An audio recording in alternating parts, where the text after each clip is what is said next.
कर्म सिद्धांत। जब हम कर्म सिद्धांत को समझ लेते हैं तो हम यह जान जाते हैं कि किस प्रकार अच्छे बुरे कर्म करने वालों को अपने अपने कर्मों का फल भोगना पड़ता है। मनुष्य अपने कर्मों के लिए खुद जिम्मेदार है। यह संसार कर्मों के कारण घूमता है। कर्म मानव जाति को नचाता है। जिस प्रकार धुरी रथ के घूमते हुए पहियों का आधार है, उसी प्रकार प्राणी कर्मों के आधार पर घूमता रहता है।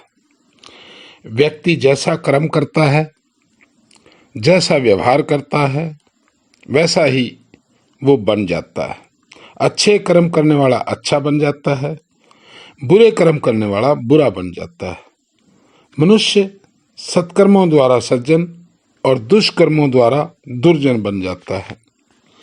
अच्छे कर्म का फल सात्विक और निर्मल ही होता है, जबकि राजसिक का फल पीड़ा और तामसिक का फल अज्ञान है।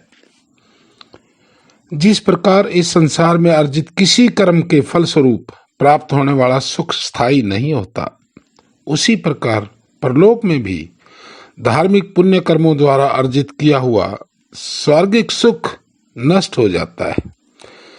समस्त कार्य प्रकृति के गुणों द्वारा किए जाते हैं, परंतु अहंकार में मोहित अंतःकरण वाला व्यक्ति सोचता है मैं ही करता हूं। कोई भी व्यक्ति कर्म किए बिना एक पल के लिए भी नहीं रह सकता। प्रकृति से उत्पन्न गुणों द्वारा प्रेरित होकर सभी परवश हुए वैसे ही कर्म करते हैं। संपूर्ण विश्व में व्यापक कर्म सिद्धांत के अधीन जो भी सुख दुख भोगना पड़ता है, उसके लिए अन्य कोई नहीं बल्कि केवल हम ही उत्तरदायी हैं, क्योंकि हम पूरी तरह अपने सुख दुख के लिए जिम्मेदार हैं और हमें कर्मों के नियम के अनुसार ही सुख दुख के अनुभवों से गुजरना पड़ता है। व्यक्ति जैसा करता है वैसा ही फल भोगता है। भगवान कृष्ण अपने शिष्य अर्जुन से कहते हैं, तुम्हें केवल कर्म करने का अधिकार है, कभी भी फल प्राप्ति का नहीं है। हमें ये जन्म जो मिला है, ये हमारे पिछले कर्मों का फल है, और जो अब हम कर रहे हैं, इसी आधार पर हमें अगला जन्म मिलेगा।